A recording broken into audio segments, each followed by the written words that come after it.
objetivo que dijimos la otra vez, de alguna manera de empezar a darle una bajada a la tierra, si se quiere, una bajada a organizaciones que existen o que ustedes ven habitualmente en su quehacer cotidiano, y con las cuales interactúan en su quehacer cotidiano, ver cómo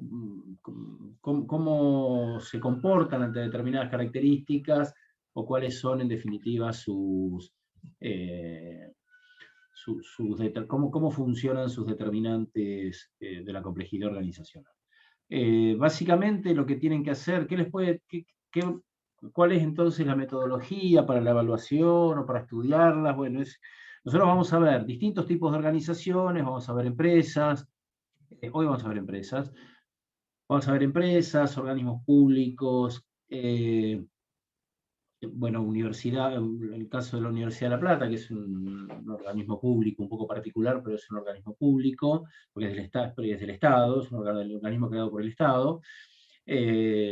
Vamos a ver cooperativas, que es otro tipo de organización. No sé si alcanzaremos a ver mutuales, yo creo que no, pero bueno, tienen un poco la misma lógica que las cooperativas, son organizaciones de la economía social. Vamos a ver también asociaciones profesionales, particularmente el Consejo Profesional de Ciencias Económicas, como para ver una asociación civil, o sea, otro tipo de organizaciones privadas de derecho público. Y bueno, hay algunas otras que seguramente iremos viendo. El objetivo entonces para esto es que ustedes vayan en primer lugar identificando características generales, ¿no? Entonces, en este caso, y voy a ir ejemplificando con empresas, después ya vamos a darlo en más detalle. En este caso, ¿cuáles son las características generales de las empresas? ¿No? Bueno, esto ya lo hemos visto.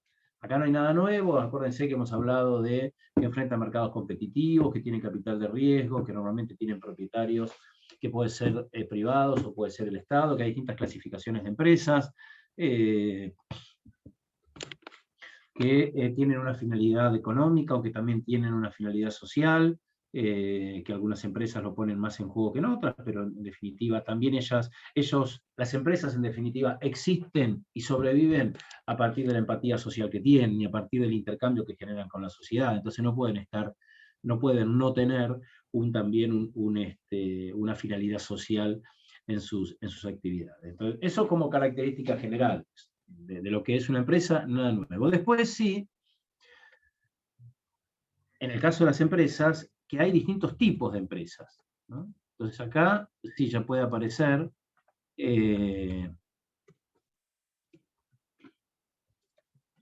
distintas clasificaciones de empresas, ¿no? ¿Qué tipos de empresa conocen? Por su clasificación, también lo hemos visto.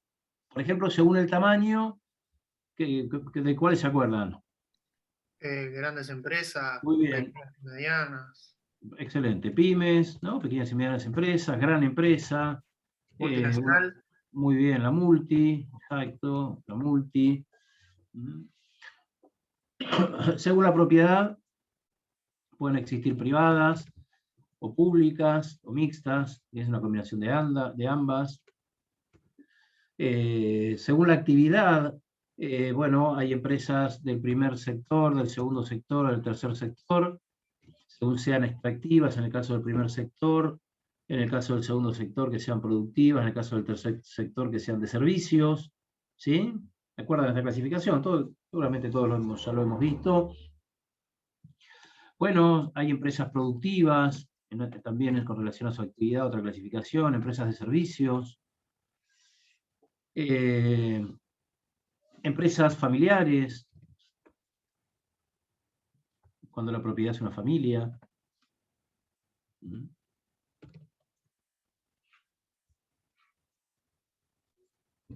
¿Por qué? Más allá de que ahora las vamos a ir viendo, pero ¿por qué ponemos esto? Porque todas tienen un tronco común, que es que son todas empresas. Por lo tanto, todas estas cumplen con las características que acabamos de repasar en características generales. Ahora, dependiendo del tipo, dependiendo si es pequeña y mediana, si es grande, si es multinacional, si es privada o pública, si es del primer, segundo, tercer sector, si es productiva, servicios o familiar, va a tener características específicas también.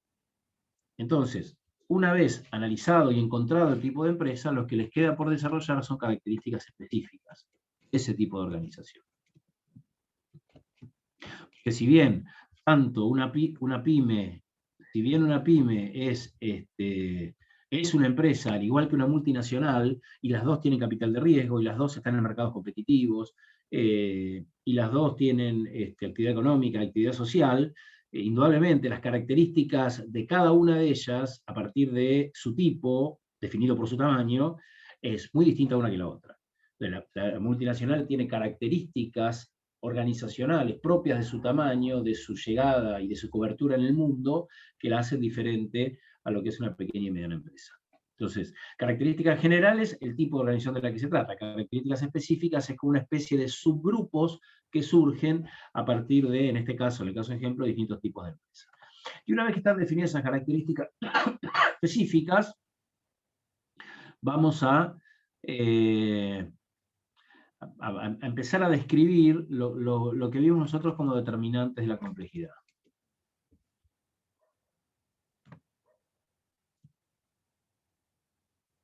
Tamaño, la formalización,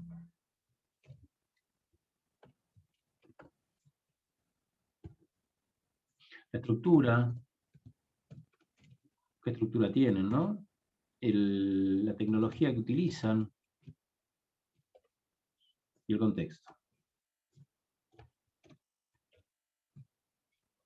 Siempre en generalidad, por supuesto que las empresas familiares, por ejemplo, bueno, van a tener características específicas por ser la conjunción de dos instituciones como la empresa y la familia. Ahora, después va a haber, y todavía nosotros decimos, bueno, las empresas familiares normalmente, vamos a decir siempre, generalmente tienen esta característica, tienen este tamaño, este nivel de formalización. Por supuesto que vamos a encontrar siempre alguno que diga, no, pero yo conozco una empresa familiar que no cumple con eso. Sí, claro, lo que damos, si no tenemos que analizar todas las empresas existentes o tomar una y trabajar sobre esa. Pero en realidad lo que hacemos es tratar de generalizar características específicas, aunque parece un oxímoron, pero es así, digamos, es características específicas hacerlas generales. Entonces, decir que generalmente las pequeñas y medianas empresas cumplen con estas características, generalmente las empresas multinacionales con esta otra característica. Bueno, y creo que nada más, ¿no? Esta es la descripción. Este es más o menos un modelo de descripción. A ver, Sol.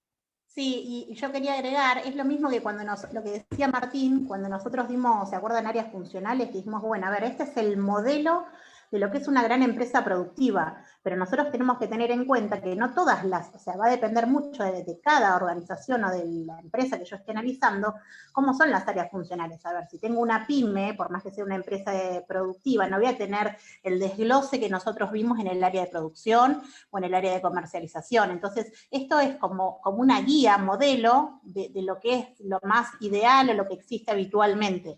Pero siempre tenemos que analizar la organización, en este caso la del TPI que nos puede tocar o con la organización que nos presentemos. Entonces esto siempre es como una guía.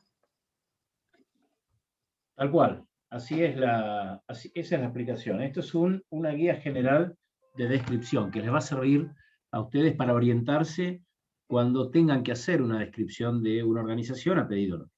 Bueno, entonces, empresas, definición, ya lo sabemos, ya lo hemos visto.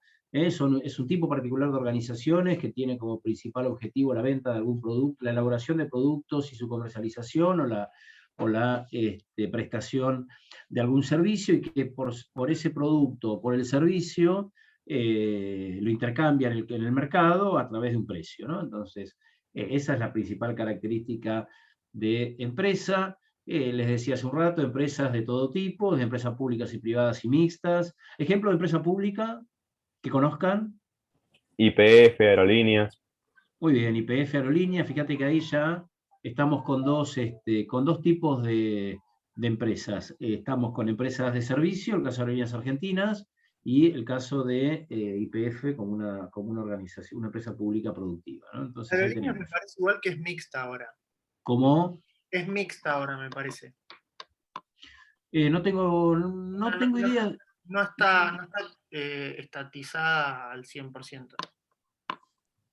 Puede ser. En la que no está estatizada al 100% es YPF, eso estoy seguro. YPF tiene todavía una participación minoritaria de un grupo privado y tiene participación también de los gobiernos provinciales, de algunos de los gobiernos provinciales. Pero bueno, mayoritariamente el capital es público. Yo creo que Aerolíneas también tiene mayoría de... Para mí Sí. tenía todo, pero no estoy tan seguro que sea así, Alejandro. Así que bueno, pero independientemente de eso, seguramente que el mayor porcentaje del capital es el capital de empresa pública, ¿no? Sí, Sol, perdona, me voy a decir algo. No, lo mismo que vos, que la mayoría, digamos, de las acciones está en parte del Estado. Eso es lo que hay que evaluar. Exacto, exacto. Bueno, las pequeñas y medianas empresas son muchísimas de las que quizás no son tan reconocidas por el nombre, pero sí nosotros interactuamos permanentemente con pequeñas y medianas empresas. La diferencia entre gran empresa y multinacional, ya empresas de más volumen, de más capital, de mayor tamaño, de mayor presencia en el mercado. Empresas productivas de servicio, la diferencia hasta hoy, hablar de empresas productivas, la diferencia está básicamente en la manufactura, aquellas empresas tradicionales de manufactura, aquellas que transforman y cambian materia prima en producto terminado, y empresas de servicio, que son aquellas que brindan un servicio, ¿no? Empresas de servicio, por ejemplo, ¿cuál se les ocurre? Una empresa de comercio exterior. Una empresa que muy bien de comercio exterior, o de servicios financieros, ¿sí? O de servicios bancarios, o de servicios de salud, o de servicios educativos, servicios de transporte, internet, por supuesto. Puede ser de servicios luz y gas, por ejemplo. También, muy bien, sí, también, si bien ellos, el servicio que brindan es llevártelo a tu casa, ¿no? Porque el gas es un producto también, como combustible, es un producto. Claro. El tema es que el servicio que te cobra la empresa, además de que consumís el producto, el servicio es porque te lo llevan hasta tu casa, ¿no? El servicio de gas natural. Por eso se dice empresa de servicios. Lo mismo que el agua también, es la misma lógica. El agua no es un servicio, pero sí el servicio es que por un sistema vos te llega el agua a la canilla, a las distintas canillas que tenés en tu casa. Está muy bien eso. Bueno, y después empresas familiares, que son aquellas que vamos a ir viendo ahora, ¿no? Que como decía hace un rato, la conjunción entre empresa y familia. Y por último, la complejidad, que esto que se explicaba el otro día, bueno, ir viendo cómo es el tamaño, lo que le explicaba recién. Vamos a empezar por la gran empresa, entonces, ¿no? Vamos con la característica de empresa. Indudablemente, la gran empresa tiene características generales las mismas que la empresa. Características particulares es que normalmente tienen mucha incidencia en la determinación de los precios de los productos. Las grandes empresas normalmente las grandes empresas son líderes en el mercado en el cual actúan, a través del posicionamiento que tienen sus productos o sus servicios. Normalmente son formadores de precios, tienen una fuerte influencia sobre el mercado, son importantes en dar trabajo a la gente, son dadoras de mano de obra en cantidades importantes, y en cada uno de sus indicadores, bueno, lo que hemos recorrido, ¿no? Indudablemente son grandes en empleados, en volumen de facturación, en posicionamiento en el mercado o en market share, en instalaciones que poseen, en edificios, en los productos que elaboran, en su patrimonio neto o en su capital aportado. Indudablemente las grandes empresas tienen esta característica, ¿no? Entonces, cuando uno habla de tamaño de gran empresa, vamos viendo todos los indicadores de tamaño que hemos visto en teoría, y en todos llena el casillero, ¿verdad? La formalización, habitualmente los niveles de formalización en la gran empresa es una formalización máxima, digamos que su tamaño, uno puede, como veíamos cuando lo veíamos en teoría también, ¿no? Normalmente a mayor tamaño, cuando la empresa en este caso va creciendo en tamaño, va creciendo en complejidad, se hace necesario explorar formas más, o procedimientos más formalizados, ¿no? Más formalización a los efectos de lograr tener mayor control y mayor coordinación. Entonces, normalmente la gran empresa, con gran cantidad de empleados, con gran cantidad de productos, con procesos productivos complejos o con servicios, lo que tiene es, lo que encuentra en la formalización es la manera de estandarizar esas actividades, es la manera de coordinar, es la manera que encuentran también para controlar, ¿no? Entonces, habitualmente, las grandes empresas son de formalización máxima, ¿no? Salvo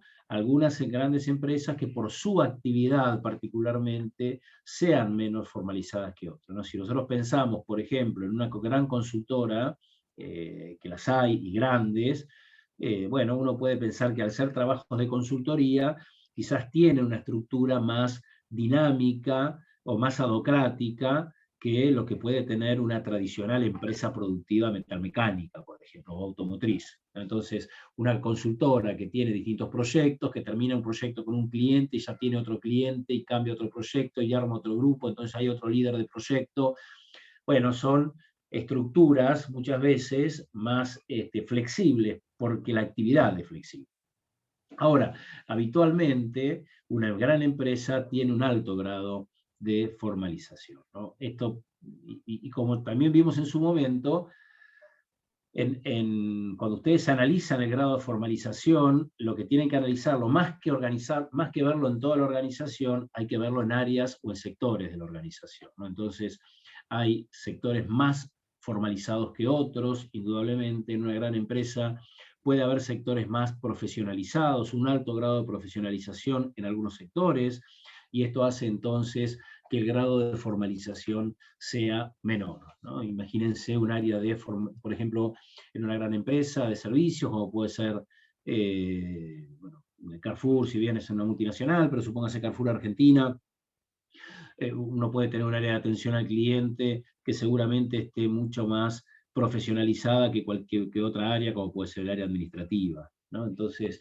en definitiva, cuando uno mira el grado de formalización, lo que tiene que hacer es ir mirando por áreas o sectores, más allá de que puede atreverse a hacer una consideración general del grado de formalización, en este caso de la empresa, y decir que las grandes empresas tienen formalización máxima. Con relación a la complejidad estructural, bueno, lo que se imaginan también, ¿no? Son grandes empresas, son grandes números en todo, normalmente organizaciones que tienen diferenciación horizontal importante, o sea, tiene una gran cantidad de departamentos o áreas funcionales, tiene distintos niveles jerárquicos también, tiene dispersión espacial, muchas veces tienen sucursales, o tienen áreas productivas o edificios de producción o fábricas en algún lugar del país y tienen sus oficinas comerciales o administrativas en otro lugar, o tienen muchas veces, en el caso de una láctea, por ejemplo, puede tener tambos distribuidos en una zona láctea argentina y después tiene la parte de producción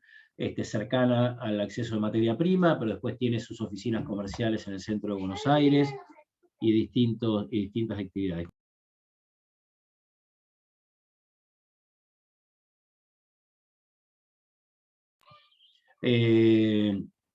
Entonces, las actividades de alguna manera están esparcidas geográficamente por distintas partes del territorio. Con relación a la tecnología, normalmente la tecnología no solo es que tiene un alto grado de tecnología, sino que básicamente la tecnología está dada como una estrategia de diferenciación. O sea, las grandes empresas ven en la tecnología una posibilidad concreta de diferenciarse, y está en el desarrollo tecnológico, en el grado de desarrollo tecnológico que adquieren, esa posibilidad de diferenciarse, ¿no? Utilizan mucha tecnología del conocimiento, utilizan mucha investigación, mucho desarrollo para la generación de nuevos productos, para la generación de nuevos servicios, además de, por supuesto, estar también en todo lo que refiere a la vanguardia tecnológica, en lo que es a los procesos de producción y de elaboración de servicios. Ustedes piensen que estas grandes empresas, en esto que les decía hace un rato, que son formadoras de precios, que son referentes en el mercado, indudablemente, gracias a la tecnología, muestran una eficiencia productiva y vanguardista que los lleva a ser referentes en el mercado, ¿no? O sea que la misma lógica empresaria, que les decía hace un rato, de esas grandes empresas, líderes en el mercado, referentes en el mercado, los llevan, por supuesto, al conocimiento aplicado, los llevan a la tecnología, ¿no? Los contextos son variables, esto ya lo hemos visto también cuando vimos contexto. Hay empresas que tienen contextos más turbulentos que otros, o dicho de otra manera, empresas que tienen contextos más plácidos, más tranquilos que otros. Normalmente una gran empresa, salvo que esté en condiciones monopólicas u oligopólicas, normalmente están, y aún aunque sean monopólicas o oligopólicas, están en contextos cambiantes, ¿no? Esto que estábamos diciendo hace un rato, esta necesidad de estar permanentemente explorando nuevas tecnologías, generando nuevos productos, generando nuevos servicios, desarrollando productos, buscando formas, procesos administrativos eficientes, tratando de tener a su capital humano bien formado, capacitado. Todo eso hace que entonces sean relaciones contextuales, por supuesto que dinámicas, complejas. Es difícil que una gran empresa que evoluciona, una gran empresa que da laburo, esté anquilosada, esté en un contexto tranquilo y plácido. Repito, lo puede tener desde lo comercial, en que hoy recién Brenda decía empresa de servicios públicos. Bueno, empresas de servicios públicos, por una cuestión regulatoria, muchas de ellas se enfrentan a mercados monopólicos. Están en mercados monopólicos, ¿no? En el caso de la empresa de gas que nos nutre de gas a nuestros domicilios es monopólica. Nosotros no podemos elegir otra empresa de gas si queremos hacerlo en el mismo lugar en el cual estamos. Ahora, esto le da una cierta placidez, no tiene competencia. Ahora, al ser grandes empresas, muchas veces tienen también distintas unidades de negocios. Entonces, hay unidades de negocios que quizás tengan o estén en ambientes más plácidos, pero seguramente tendrán otra unidad de negocios en ambientes más competitivos. Por eso decimos, generalmente son ambientes dinámicos, con fuerte intensidad competitiva, con diversificación y en general contextos complejos, ¿no? Imagínense ustedes que cualquier gran empresa que puede dar trabajo a 10.000, 12.000 personas o 5.000 personas, ya el hecho de tener esa cantidad de personas trabajando en la organización, con los mercados que tiene,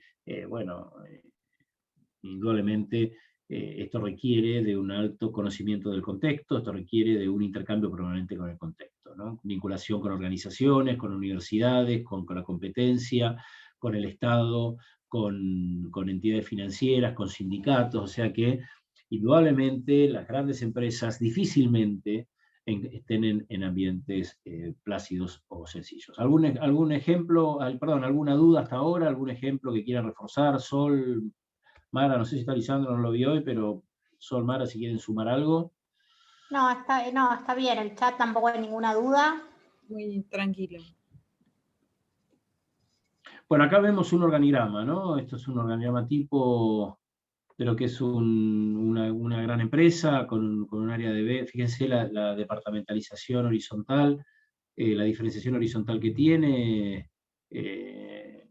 un área de ventas, área de finanzas, área de producción, un área administrativa, logística, personal, un área de auditoría, un área de seguridad, un área de compras, ¿no? Entonces, más además los distintos niveles jerárquicos, nada más que en esta estructura, desde gerente general a un nivel de jefatura, estamos viendo tres niveles jerárquicos, el gerente general, por otro lado los gerentes de área, y dependiendo de ellos, cada una de las dependencias de esas áreas funcionales. El tema de pequeñas y medianas empresas, seguimos en la misma lógica, entonces, son empresas, cumplen con los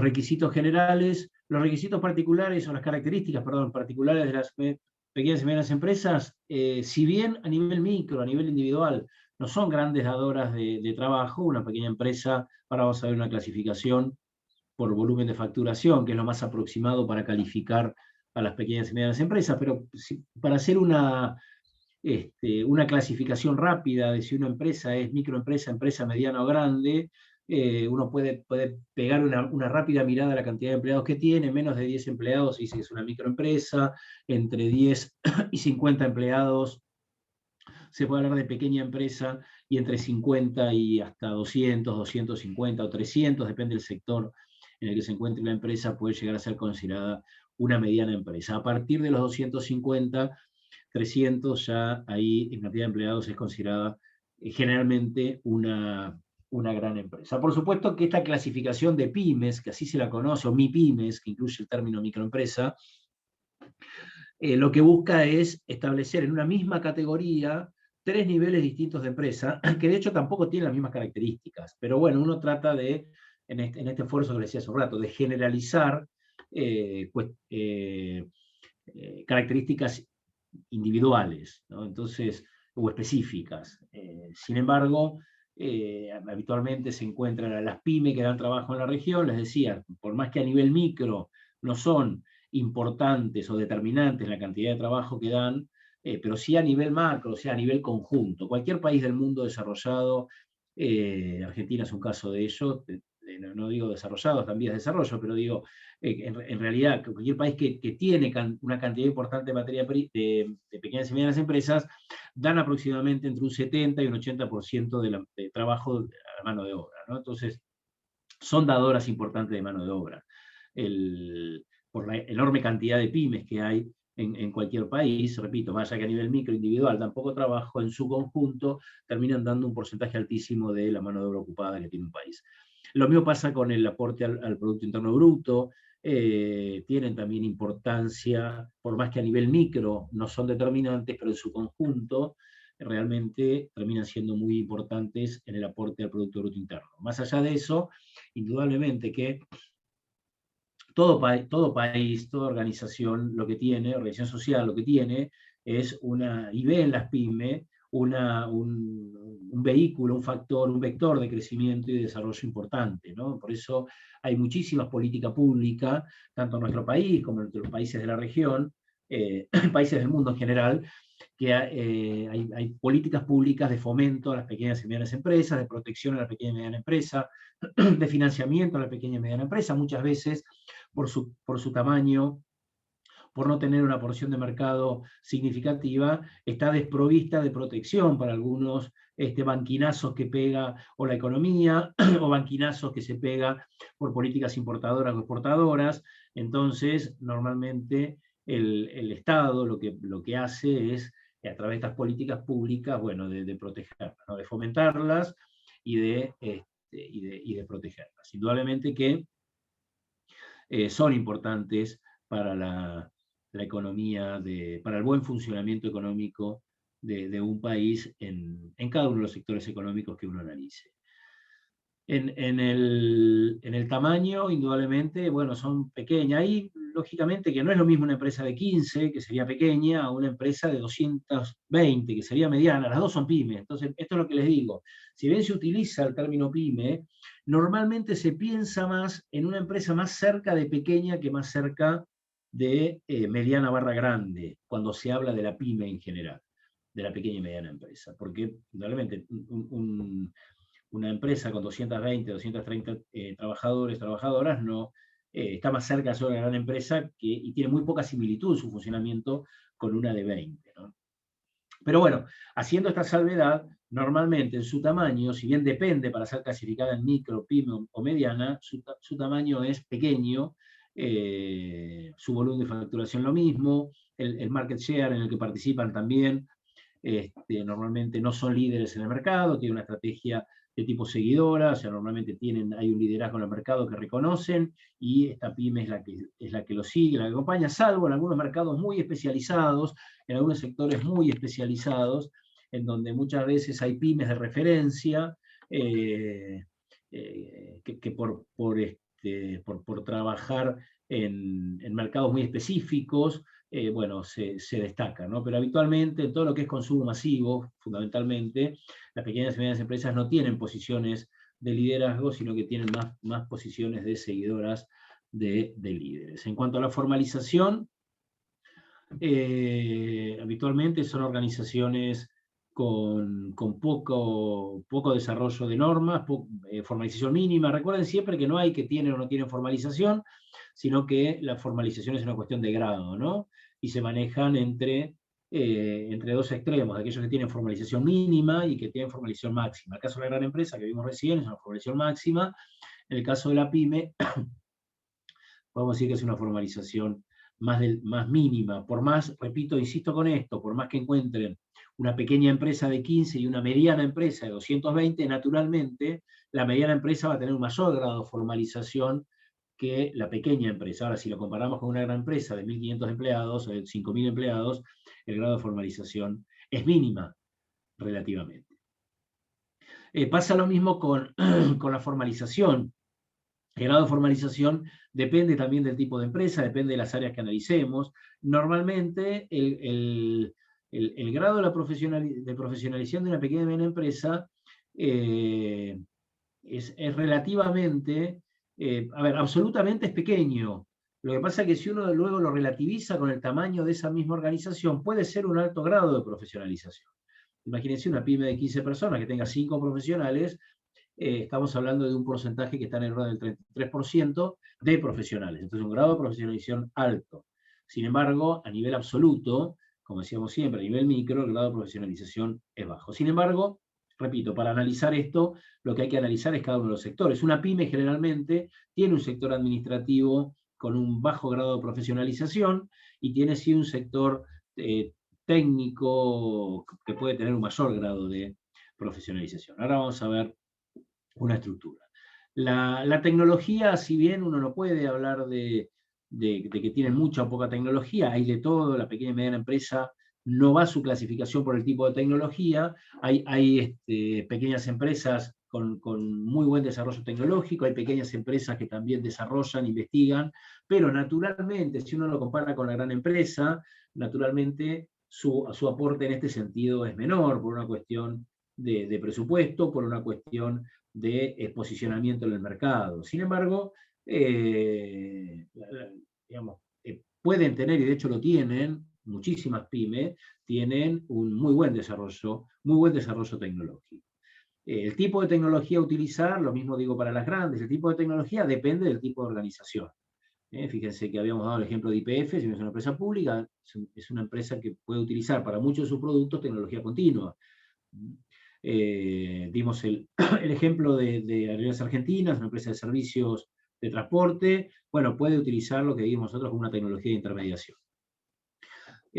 Con relación a la complejidad estructural, acá sí que es más difícil encontrar zonas grises, normalmente tienen poco desarrollo estructural, baja diferenciación horizontal, poca diferenciación vertical, y difícilmente tengan dispersión espacial. Puede ser que alguna pyme tenga su fábrica y alguna oficina comercial en el centro, pero generalmente las actividades se desarrollan en el mismo espacio físico. Con relación al contexto, yo digo, me parece que no hay grandes diferencias con relación a la gran empresa. Por distintas circunstancias enfrentan también contextos dinámicos. Esto que dije hace un rato, muchas veces la vulnerabilidad que tienen las pequeñas y medianas empresas ante banquinazos que pega el mercado o alguna política económica o algún factor del mercado internacional, del contexto internacional que afecta sobre la economía de un país, habitualmente recae fundamentalmente en primer lugar sobre las pequeñas y medianas empresas, ¿no? Que son las más desprotegidas.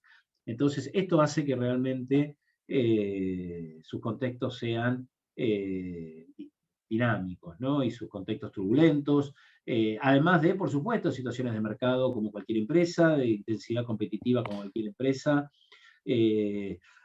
La diferencia con la gran empresa es que difícilmente puede haber casos, pero difícilmente una pequeña empresa tenga liderazgo en un mercado. Entonces siempre van a tener intensidad competitiva en el mercado en el cual actúan, en el mercado en el cual trabajan. Además de ambientes diversificados y de ambientes complejos. Acá lo que vemos es esto que les decía hace un rato, la clasificación de las pequeñas y medianas empresas. Esto está actualizado el año pasado, habría que ver el nuevo tramo. Fíjense la mecánica, La mecánica es, como dijimos, dividirlo en 4 grupos, hablar de microempresa, hablar de pequeña, y de 2 tramos de mediana, una mediana más cerca de la pequeña y una mediana más cerca de la grande. Esto significan los tramos. Y después la identificación de distintos sectores de la economía, ¿no? La parte de construcción, la parte de servicios, comercios, industria, minería y agropecuario. Y dentro de cada uno de estos sectores lo que se pone es una facturación en pesos, anual en pesos. Entonces, ¿por qué? Bueno, porque esto da, a mi entender, ¿no? Y en realidad la referencia, cuando uno tiene que clasificar en pequeña y mediana empresa para acceder a un crédito, a un subsidio, o para presentarse como empresa ante un organismo financiador, lo hace poniendo su cantidad de empleados, sí, pero fundamentalmente su volumen de facturación. Porque es ahí, es lo que da realmente la magnitud de una organización. Por eso cuando hablamos de tamaño, es bueno siempre hablar de cantidad de personas, pero cuando uno busca, y fundamentalmente si lo está haciendo en empresas, si es importante o no en tamaño, lo que tiene que ir puntualmente y casi siempre es al volumen de facturación, es al capital, es al patrimonio neto, y todo esto, todos estos indicadores son más precisos en cuanto al tamaño y la consistencia de la empresa y la cantidad de empleados. En la PYME pasa exactamente lo mismo.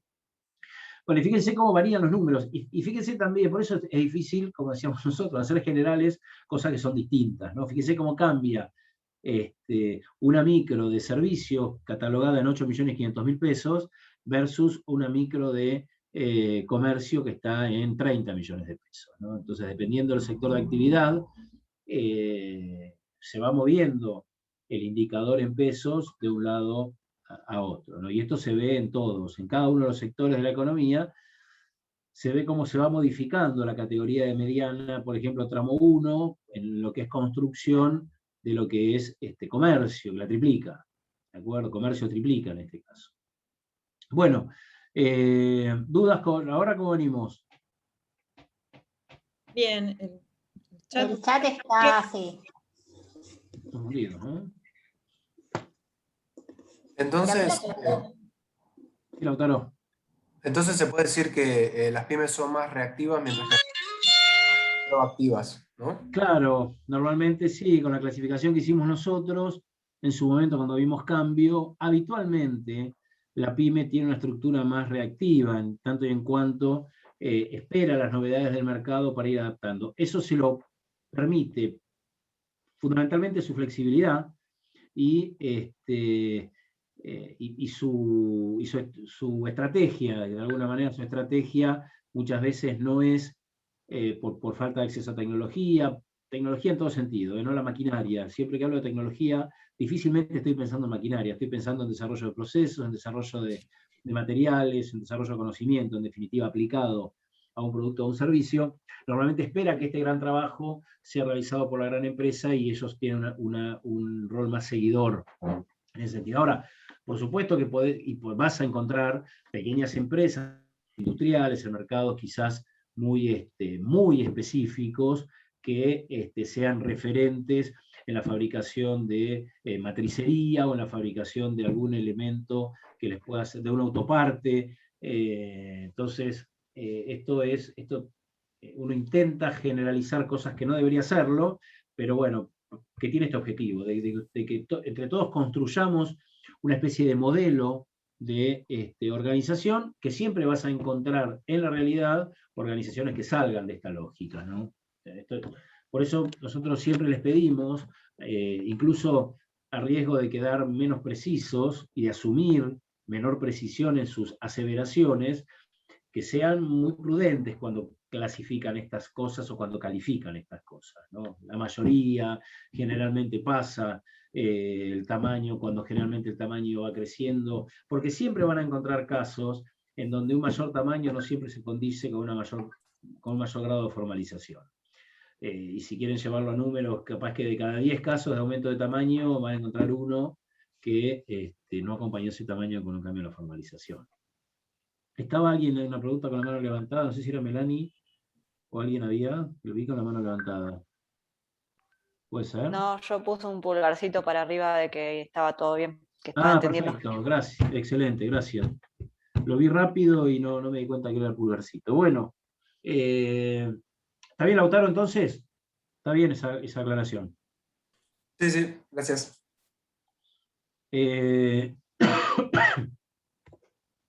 Acá tenemos, esto es una estructura muy básica de una pequeña y mediana empresa, donde está la dirección. Normalmente la dirección está en el dueño, o en dos dueños, puede ser una SRL, una sociedad de responsabilidad limitada, con 2 o 3 socios gerentes, o alguien que es el dueño de la empresa.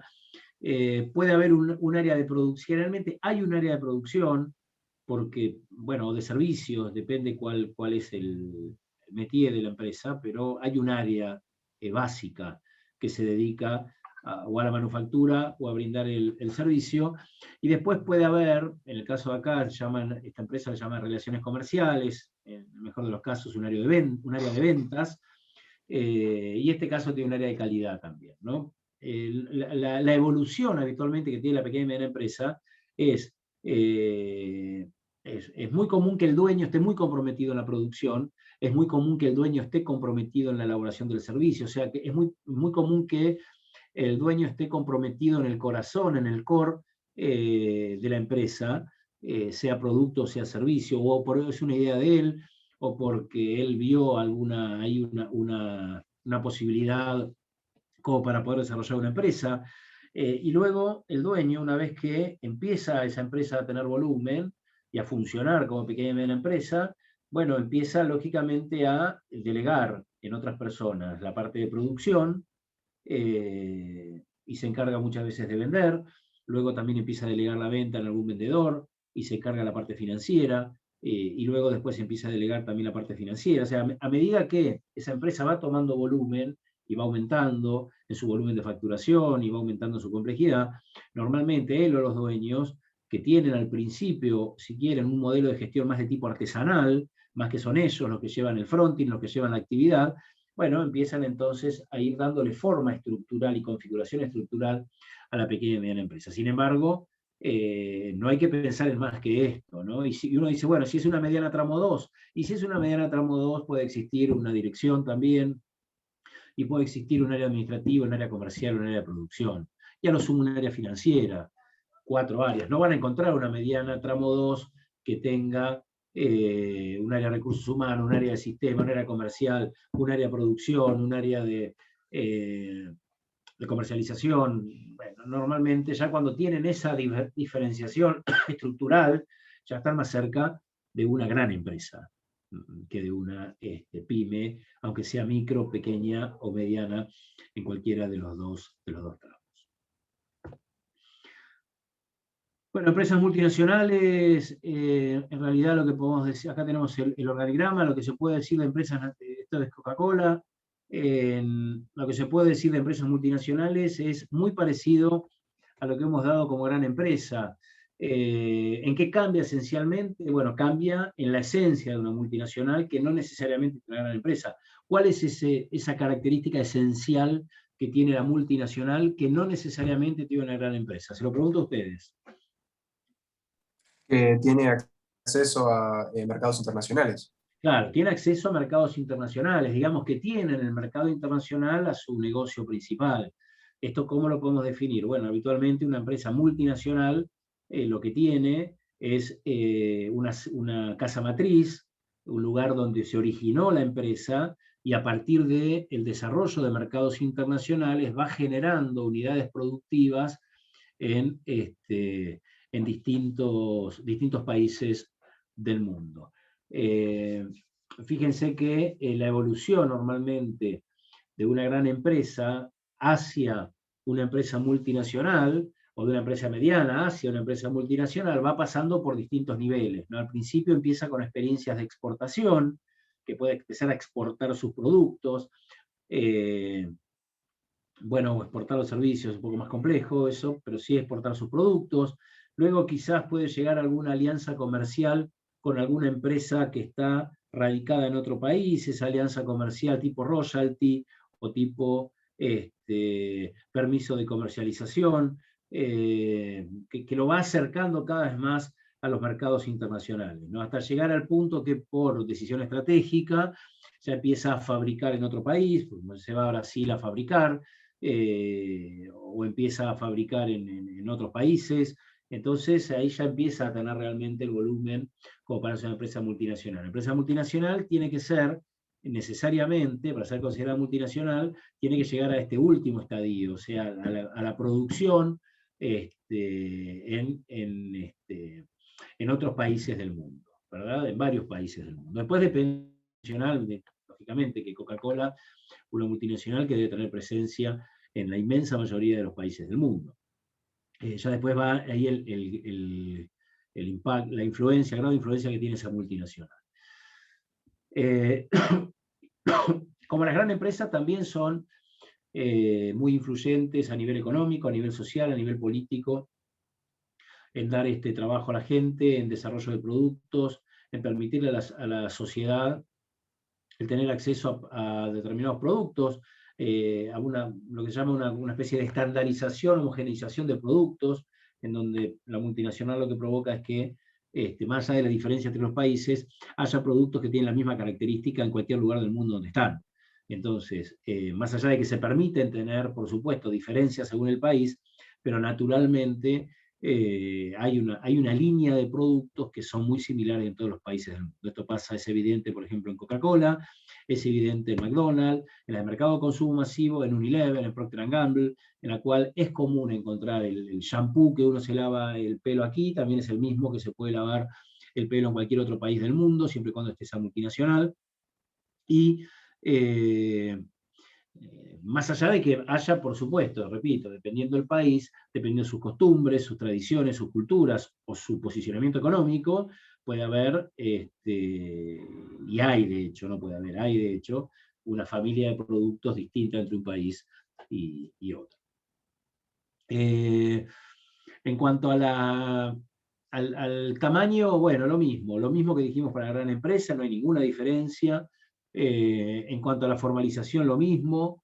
La complejidad estructural, lo que sí sumamos aquí es una dispersión espacial por definición, ¿no? Esta misma definición que nos acercaba a Lautaro, esta misma característica principal que nos acercaba a Lautaro, que era tener presencia en otros países del mundo, indudablemente da por definición entonces a una dispersión espacial existente, en donde hay una casa matriz y hay dentro de la estructura de esa compañía, hay un área de negocios internacionales, digamos, hay un área que se dedica a articular, a coordinar y a seguir el funcionamiento de las distintas filiales que posee esa multinacional en el mundo. Con relación a la tecnología, lo mismo que dijimos para la gran empresa, es de alto impacto, es tomado como un elemento de diferenciación, para llegar con los productos de distintas partes del mundo, para desarrollar productos o servicios.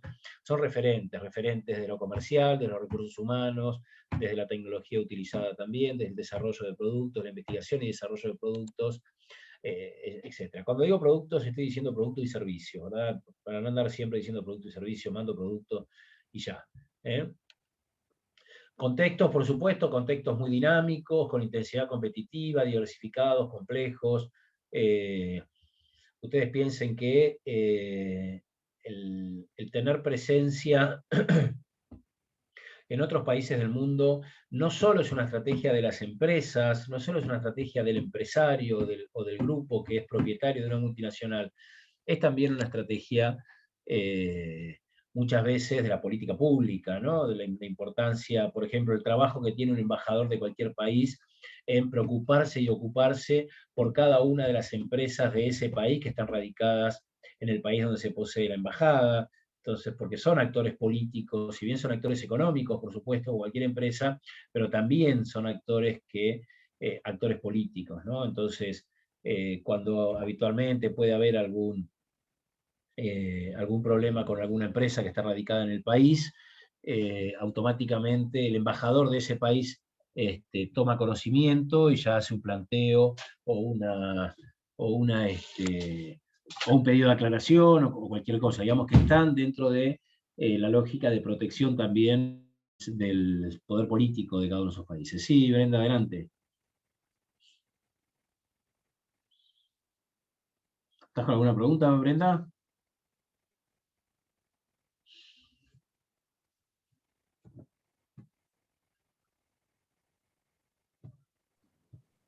Perdón, estaba hablando y no tenía mi novio puesto el micrófono.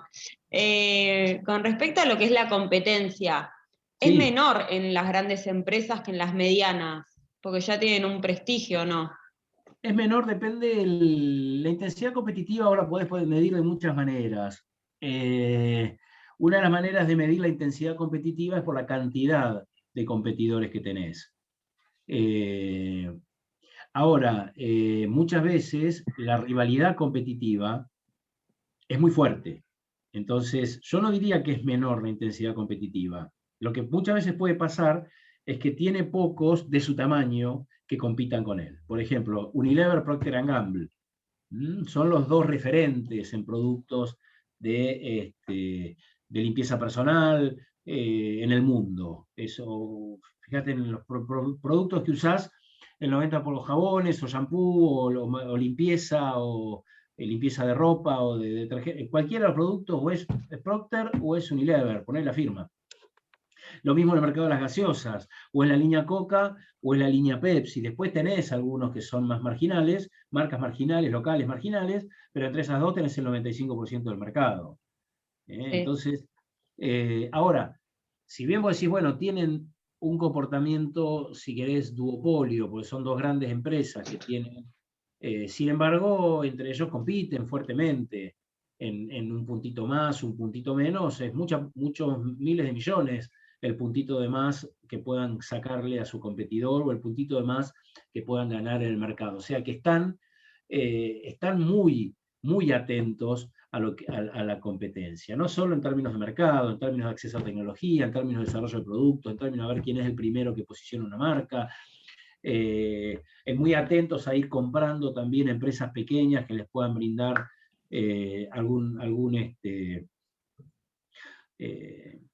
nuevos productos. Ahora en un ratito se encuentra un slide para que vean la cantidad de marcas que hay distribuidas en muy pocas cantidades de empresas, ¿no? Entonces yo diría, Brenda, si bien vos podés decir, es cierto, capaz que por ser un mercado altamente concentrado en dos grandes grupos económicos, sin embargo, y te voy a decir, bueno, son pocos competidores, pero entre esos competidores tiene una competencia muy fuerte, muy fuerte. Entonces son mercados de alta intensidad competitiva. ¿Sí? Sí.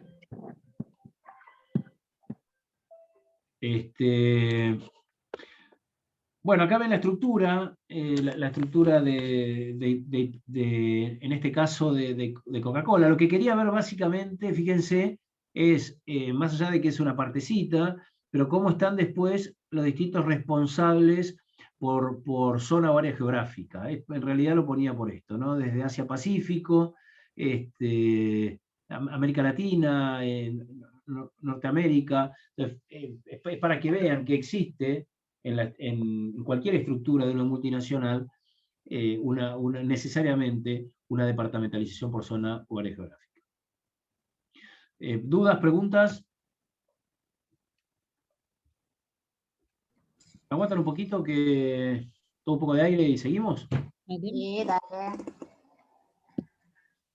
Bueno, chicos, mientras Martín descansa un cachitito, ¿tienen alguna duda? ¿Vieron que más o menos la estructura es como cuando vimos el área, me hace acordar esto, Martín, cuando vimos la área funcional, ¿se acuerdan que dijimos, bueno, a ver, cuando tengo que describir un área, ¿qué tengo que hacer? Es decir, bueno, ¿cuál es la función? ¿Cuáles son las características del área? ¿Cuál es el tipo de autoridad? Bueno, y después la describo. Acá cuando nosotros describimos una organización, tenemos que decir, bueno, a ver, primero, ¿qué tipo de organización es? La describo. Después, ¿cuáles son esas características generales? Que, bueno, son las que cumplen todas las organizaciones. Y después, dependiendo del tipo de organización que sea, tienen características específicas que las identifican y las hacen diferentes a la otra. Por ejemplo, una pyme no va a tener las mismas características, ni tampoco las mismas problemáticas que va a tener una empresa multinacional. Es muy importante esto. Ahora Martín va a dar una clasificación con respecto a pymes, que también es válida y está bueno tenerla en cuenta. Pero bueno, ustedes lo que tienen que hacer es eso, es tratar de identificar vieron, por ejemplo, cuando hablaba del organigrama, que mostraba en la estructura de la organización de tres áreas, vieron, no estaba el choclo de todas las áreas. ¿Por qué? Porque al ser una pyme no tiene tanto desmembramiento ni horizontal ni quizás vertical como sí lo que es digamos, el organigrama de una gran empresa productiva. Así que eso ustedes tienen que tener en cuenta. Lo mismo si es una empresa de servicios, ¿no? Cuando uno lo está describiendo. Bueno, los servicios tienen determinadas características. Que, por ejemplo, no puede existir un área de producción. Pero bueno, esta estructura, digamos, y después describir cuáles son esos determinantes de la estructura, cómo están definidos en la organización que estoy trabajando. Recuerden cuando hablamos del tamaño, digamos, ¿qué tengo que pensar? Estoy describiendo una pyme, no sé, yo me pongo a pensar mucho, lo trato de llevar a su trabajo práctico integrador. Cuando lo tengan que hacer, a varios grupos les tocó este tema como temas específicos. Es decir, bueno, cuando tienen que hablar del tamaño de su organización, a ver, ¿cómo puedo medir el tamaño? No lo mido de una sola forma, lo mido de distintas maneras. Entonces, bueno, pienso todas aquellas medidas que puedo tener con relación al tamaño, lo mismo con la formalización, y así voy describiendo con el ejemplo, que es lo que les va a tocar en el parcial, describir con un ejemplo ese determinante o esa variable de la complejidad que les tocó, o que les toca analizar. Y acá es lo mismo. Cuando a mí me piden describir una organización, tengo que no digamos, dar la definición de tamaño, o de formalización, o de ambiente, sino decir, bueno, a ver, ¿cómo es el contexto de esta organización? A ver, ¿es incierto? ¿Es cambiante? ¿Es dinámico? ¿Es turbulento? ¿Por qué? Hay mucha competencia, hay poca competencia, cómo son los competidores que hay en el mercado, cómo son los consumidores, cómo son los proveedores, o sea, describo con el caso, con el ejemplo, toda la organización. Lo mismo con tamaño, con formalización. Esto es, digamos, lo que se va a replicar para el resto de las organizaciones, y es lo que a ustedes se les va a pedir. No que hagan teoría, sino que con un ejemplo puedan describir esto. ¿Tienen alguna duda? Este slide de Martín ahora se lo vamos a pedir, y yo creo que lo tengo, pero si no, se lo pedimos y lo subimos en el campus. Vieron que tienen todo el material de apoyo que nosotros usamos para dar las clases, ya los tienen todos subidos ahí. Lo mismo que están todas las clases, obviamente menos las de esta semana, la del lunes y la de hoy, que se suben con una semana. ¿Tienen alguna duda?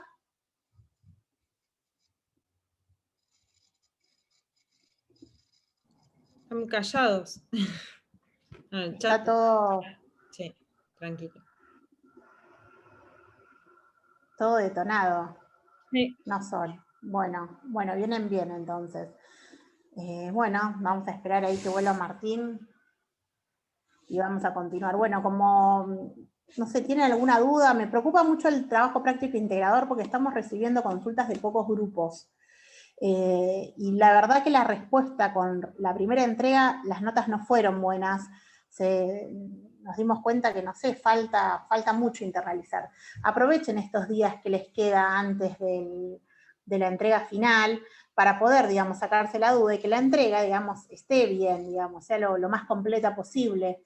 Nosotros le hicimos una devolución. También recuerden esto, teniendo en cuenta el tiempo que tenemos, que se tienen que organizar porque el día que les toca exponer tiene que hablar todo el grupo. Y no puede hablar, digamos, de todo el trabajo práctico, obviamente, porque les va a llevar muchísimo tiempo. Tienen que agarrar las ideas más importantes. Vi final. Las mesas... Sí, los temas más... La mesa del final igual es el primero, si no me equivoco, 1 de julio. Sí, pero ellos pueden presentarse recién en la de agosto, septiembre. Claro, no, ahí no se pueden presentar ustedes. Bueno, entonces es importante que en esta exposición, que a ustedes ya les asignó en el día, ustedes primero, imagínense que nosotros somos sus clientes, entonces ustedes tienen que contar, decir, bueno, a ver, ¿cuál es su organización? Contar un poco a qué se dedica y apuntar a los temas más importantes. Aprovechen el tiempo, tienen que saber distribuir entre las personas que van a exponer y el tiempo que tienen los temas más importantes. Y después vamos a dejar unos minutos al final de cada exposición para que nosotros les hagamos las preguntas que consideremos que pueden ser importantes o algún tema que no haya quedado claro en la exposición, en el trabajo práctico o en la exposición de cada uno.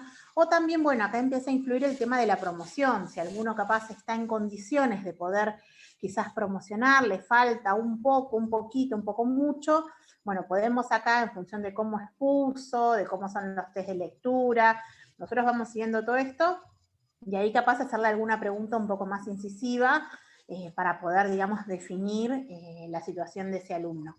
Pero bueno, es importante también que utilicen un material de apoyo como es un PowerPoint. Vieron que nosotros cuando damos clase, habitualmente puede ser sencillo, no es necesario que se maten en hacerlo, pero sí que sea claro y que sirva, digamos, de apoyo para poder, digamos, dar esa exposición, que sea concreto, que no tenga, digamos, un choclo de palabras en el PDF, sino que sea lo más dinámico posible, y que les sirva a ustedes de ayuda para poder, digamos, hablar y exponer ante todos sus compañeros. Eso también es importante. Porque a veces, el que no quiere utilizarlo, puede no utilizarlo, pero a veces uno poder tener algo con qué seguir, por ejemplo, no sé, estamos hablando de la clasificación de pymes y bueno, ver, bueno, hay distintas categorías y nos ayuda a poder entender un poco la organización que están hablando. ¿Algo más? Acuérdense que el trabajo práctico de Fabritech se entrega el 7, acuérdense de eso. El té ya lo dijimos, bueno, a partir del día 12 hasta el viernes. Ya lo dijimos. Creo, miren, para su información, si no va a ser el último test, va a ser el anteúltimo. Así que hay que tratar de lucirse. Acá está, Tomás dice, el tema de comunicación que ya vimos, y si no me equivoco, también el tema de las áreas comerciales y publicidad, ya están las clases subidas, porque no me quedó muy claro esos temas. Sí, ya están subidas las clases. ¿Qué no te quedó claro? ¿Tomás? Ahí está, profe, ¿me escuchás? Sí, ahí te escucho. Básicamente no me quedó claro, digamos, si en alguna nos hacen una pregunta sobre si tenemos que poner, no sé, por ejemplo, con el tema de comunicación, si tenemos que poner en un ejemplo de cómo es la comunicación, si es en cadena y eso, cómo debería ser, ponerle. Sí, pero ¿en dónde no te quedó claro? Para desarrollar el trabajo práctico integrador. Sí, no, en realidad, para mí, digamos, porque no entendí mucho y además la clase de esa que tengo un montón de dudas de área comercial y publicidad, entré, entré a la mitad y bueno, por eso quería saber si estaba subida, así la podía ver de nuevo toda. Sí, quédate tranquilo que la clase es sencilla, no tiene mayor complicación, no te preocupes si entraste tarde. Y la clase está subida.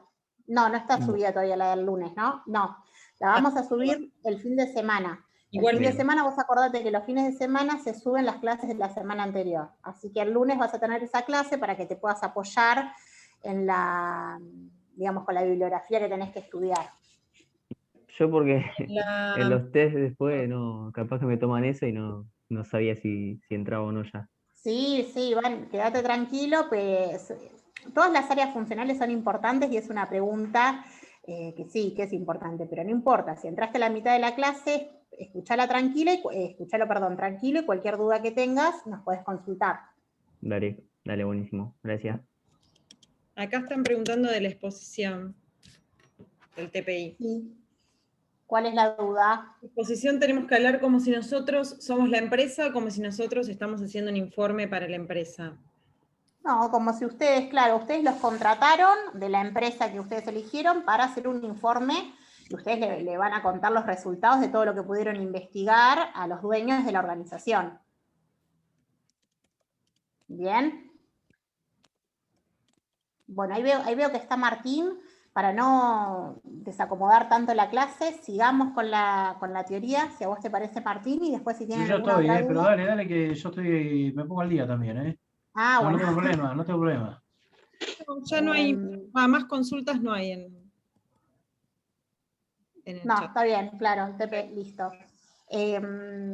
Bueno, así que hacemos así, cualquier duda que tengan, mandan mail y eso, pero bueno, creo que aclaramos bastante en estos minutitos. No, Martín, son todos tuyos nuevamente. ¿Eh? Son todos tuyos nuevamente. Ya voy. Estamos un poco covidosos acá en casa, así que estoy medio... Yo estaba pensando mientras, nada, que la verdad que capaz ustedes no se dan cuenta, pero las 2 clases que vienen van a estar muy buenas para que las podamos aprovechar. Háganles preguntas, porque no siempre, digamos, podemos contar con el presidente de una organización que nos venga a contar la experiencia que tiene en una ONG. No se da a veces esto. El año pasado no lo logramos hacer y es coordinar, digamos, tal vez mucha gente que tiene su trabajo y son personas que trabajan también mucho. Entonces traten de preguntarle todo las dudas que tengan, pensando en su organización, a ver cómo, no sé, cómo le afecta a las cosas que después en la práctica uno no sabe cómo hacer en el ejemplo. No sé, yo me imagino, bueno, a ver cómo le afecta el tamaño en su organización, tiene muchos profesionales, cómo trabajan. Todas las dudas que quieran preguntarles, vayan agendándolas y cuando termina la exposición del profesional que viene, le podemos ir preguntando. Como para tratar de aprovecharlo, ¿no? Sí, o alguna pregunta, como bien dice Sol, ¿no? Aplicada, qué sé yo, bueno, a nivel de formalización. A ver, explícame cómo se da a nivel de formalización, para que ustedes también entiendan a nivel empresa o a nivel organizaciones, porque no van a ser solo empresarios, qué significa lo que hablamos. Porque nosotros a veces hablamos a nivel de formalización como algo que tenemos muy internalizado y es entendible que a muchos de ustedes les cueste verlo, porque no tienen la experiencia en alguna organización, por más ejemplo que demos. Entonces, me parece que es útil, pero depende de ustedes también, si tienen ganas o no. Es importante, ya que los tienen ahí, que les hagan las preguntas que quieran. Bueno, ¿seguimos entonces? Damos un ratico más y ya nos largamos. Dale, Martín. Bueno, empresas familiares. Bueno, yo tenía acá empresa de servicio. Empresa de servicio en realidad no hay ninguna diferencia es una empresa que tiene la particularidad que brinda servicios en vez de producto. Entonces, quizás la principal diferencia está en la estructura de un banco. Cuando esté Anita Calabria. Perdón, Martín, Sí. que te interrumpa. Le dije a Anita que picotee un poco este tema de empresa de servicios. ¿Qué? Que le dije que un poco, si quiere, cuente un poco las características que tienen las organizaciones de servicios. Bien, por eso. Sí, genial. Entonces aprovechemos la presencia de Ana, pero básicamente es eso, es lo mismo. Hay empresas de servicios pequeñas, hay empresas de servicios grandes, hay empresas de servicios multinacionales, o sea, todo lo que estuvimos hablando hasta ahora. La diferencia, lógicamente, está en su configuración estructural y en las áreas básicas. Van a encontrar un área de servicios, van a encontrar, y no van a encontrar cuestiones vinculadas a la producción tradicional, porque el servicio no lo requiere. Por más que puedan encontrar en la terminología de un banco productos, ¿no? Productos bancarios que te ofrecemos. Entonces va a decir, pero me dice producto, a mí el profesor me dijo que no es un producto, un servicio, no. En la jerga ya se habla de productos, digamos, ¿no? Entonces, productos bancarios son servicios en realidad, pero hay una comunión en una economía de términos como para que en definitiva se habla de lo que ofrece la compañía al medio y listo. Entonces, nos dejamos a Anita. Igual la tienen en los slides. Empresas familiares, yo decía, las empresas familiares pasa exactamente lo mismo que expliqué recién. ¿Puede haber empresas familiares pequeñas? Sí. ¿Hay muchas? Por supuesto. ¿Puede haber empresas familiares grandes? Sí, claro, también. ¿Puede haber empresas familiares multinacionales? Por supuesto que sí. O sea que el tema de que sea empresa familiar tampoco tiene nada que ver con su tamaño. Porque, repito, depende de su evolución. Una empresa familiar, Arcor, por ejemplo, es una empresa familiar, con su tamaño, y es multinacional. Ahora, cuando uno ve la composición del directorio, va a ver que los apellidos aparecen. Entonces, indudablemente, la familia mantiene el control de la empresa. Ahora, entonces, no tiene sentido que hablemos de empresas familiares en forma distinta en lo que hace a los determinantes de su complejidad de lo que hemos hablado hasta ahora de cualquier tipo de empresa. Sí, en cuanto a su caracterización, sí que las empresas familiares no tienen el mismo comportamiento que puede tener una SRL, donde 2 o 3 socios se juntan, o una sociedad anónima menos todavía, donde accionistas, por tener voluntad de asociar, se crean una empresa. En la empresa familiar, indudablemente, hay 2 componentes que son trascendentes, que es la empresa, comunidad económica, y la familia, comunidad social.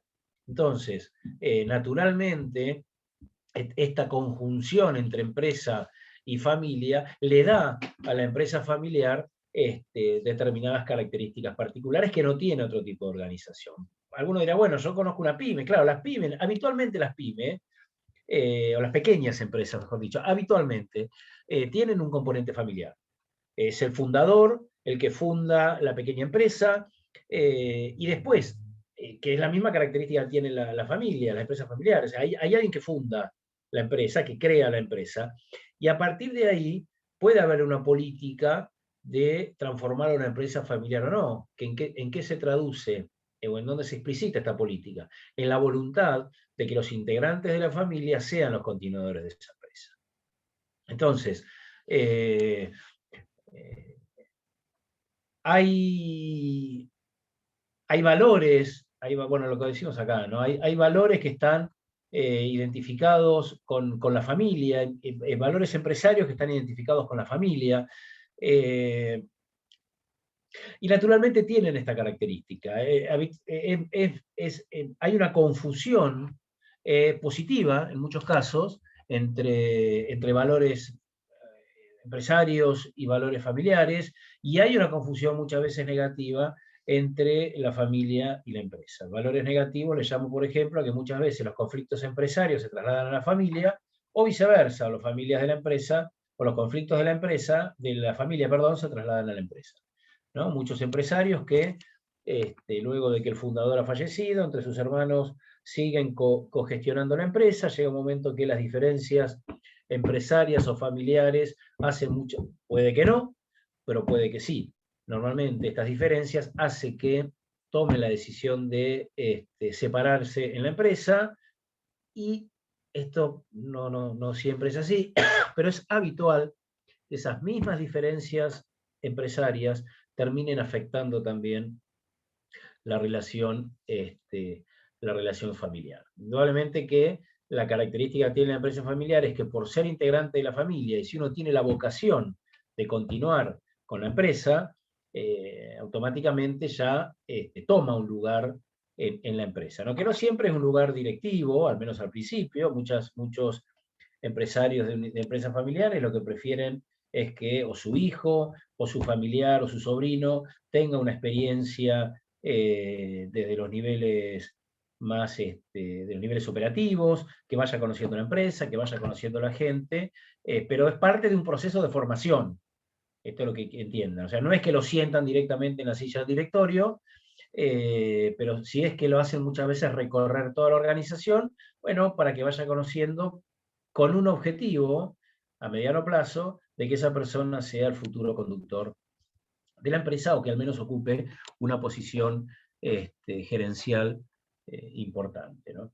En la evolución de la empresa familiar, vamos a decir lo mismo que dijimos con las pymes, ¿no? La empresa familiar que empieza con participación de la familia en todos los niveles, hasta los niveles operativos. A medida que esa empresa va creciendo, la familia va descentralizando posiciones a personas fuera de la familia, siempre de confianza, o buscando gente de confianza, y la familia va de alguna manera remitiendo a tener o a quedarse solo con la parte de dirección, la parte de control y la propiedad, o sea, tener un porcentaje.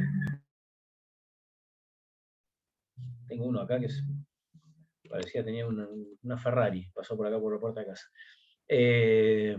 Y de hecho no era una Ferrari seguro por el ruido que hacía, pero parecía una Ferrari.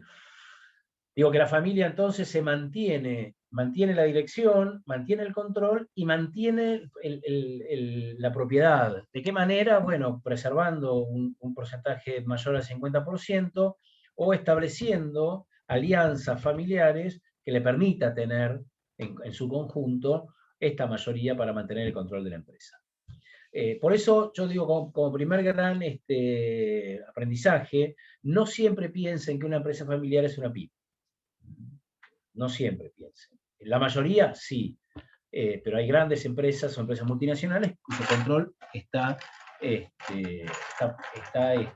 asegurado por la familia. Otra de las características es de esto de la confusión, muchas veces es la confusión en términos de manejo económico, ¿no? Yo he trabajado en varias empresas familiares en donde de la empresa se pagan también las cuentas de la familia, se paga la luz de la casa de todos los hermanos, se paga el club, y no hay una separación clara entre el presupuesto o la economía de la familia y la economía de la empresa, ¿no? Entonces, naturalmente, siempre la presencia tiene la familia normalmente tiene un crecimiento vegetativo mayor, entonces la familia va creciendo, aparecen los hijos, aparecen los nietos, y todos quieren seguir recibiendo sus beneficios económicos por parte de la empresa. Y muchas veces la empresa, en su volumen económico, no aumenta en la misma dimensión que aumenta la familia, ¿no? Entonces, esto lo que genera muchas veces es conflicto, ¿no? Entonces, porque claro, llega un momento que el fundador dice, no puedo más, le estoy pagando el colegio a los chicos, a sale todo de la misma caja. Por eso siempre es recomendable, en acuerdos en empresas familiares, bueno, que haya remuneración a los integrantes de la familia que trabajan en la empresa, y aquellos integrantes de la familia que no trabajan en la empresa, bueno, que tengan lógicamente los beneficios en los dividendos por ser propietarios en algún porcentaje de la empresa. Pero siempre es bueno que haya una protocolización clara de cuáles son los roles que cumple cada uno de los integrantes de la familia en la empresa, cuáles no, y qué representa en términos económicos formar parte de la empresa y qué no, ¿no? Porque esto a la larga termina generando problemas, repito, o de sostenibilidad de la empresa o de sostenibilidad de la familia. Dicho de otra manera, o la empresa se funde o toda la familia termina peleada. Porque no hay, si estas cosas no están claras, difícilmente se salga de estas dos situaciones. Indudablemente que muchas veces, y en esto también hablo de la confusión, el rol de jefe de familia, que es un rol, si se quiere, más, donde hay más jerarquías en el rol abuelo, padre, hijo, nieto, la figura del padre, la figura del abuelo, bueno, se traslada esto a la empresa y muchas veces entonces esta misma tradición familiar se transforma en una mayor centralización en la toma de decisiones, ¿no? Entonces el que está tomando las decisiones sigue siendo el padre de la familia y muchas veces se acatan esas decisiones porque son tomadas por el padre de la familia, aunque estén en el ambiente en un ambiente empresario, ¿no? Entonces, en el cual uno podría discutir una decisión. Ahora, si acá está discutiendo con el abuelo o está discutiendo con el padre. Por otro lado, muchas veces quien ha fundado la empresa hace generaciones atrás, con algunas generaciones de primera, segunda o tercera generación, bueno, mantiene un gran conocimiento de la empresa, por supuesto, es el que hizo todo el esfuerzo original, y muchas veces le cuesta modernizar, no siempre, pero algunas veces le puede costar modernizar algunos procesos o ayornar la empresa a los nuevos tiempos. Entonces la famosa, bueno, yo sigo así porque cuando creé la empresa esto funcionaba bien, está hablando del año 1940, hace 80 años, y las cosas han cambiado de 1940 hasta ahora, ¿no? Entonces, pero muchas veces estas mismas personas van ayornándose, por supuesto, y se encuentran con las generaciones más jóvenes de la familia, con una formación muchas veces profesional que el fundador puede no haber tenido, y encuentran en la familia también vectores de cambio, positivos, a veces no, pero generalmente positivos, decir, bueno, vayamos renovando la empresa. Indudablemente hay algo que está puesto acá, que es sucesión y crecimiento, esto para hablar de crisis de sucesión y crisis de crecimiento. La crisis de sucesión está dado precisamente en este paso, en el paso del fundador a otro integrante de la familia, que a su vez también va pensando en la sucesión hacia otro integrante de la familia, y esto normalmente las sucesiones son críticas. ¿Por qué? Bueno, porque lo que se tiene que cambiar es alguien que, por ejemplo, fundó la empresa, que tiene mucha ascendencia sobre el personal, porque es muy conocido entre sus clientes y sus proveedores, la llegada de caras nuevas, la renovación de estos cuadros directivos, bueno, normalmente mueven los cimientos de la empresa, y acá es donde muchas empresas pueden atravesar esta etapa y seguir atravesando distintas generaciones, o pueden quedar en el camino si no tienen un buen manejo de esta situación sucesoria. Lo mismo pasa con el crecimiento, esta misma evolución que venimos hablando de las empresas, que ustedes ya tienen bien internalizada, pasa también en las familias. Entonces, bueno, el tallercito que se transformó en una empresita, que ya ahora es una empresa grande, una autoparte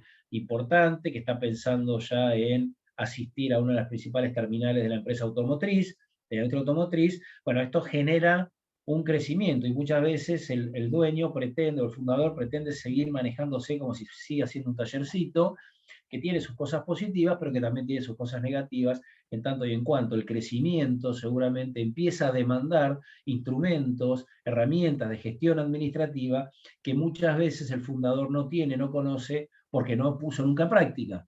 Entonces, este es otro momento clave, otro momento de verdad, como decimos, en lo que se trata de la evolución de las empresas familiares, ¿no?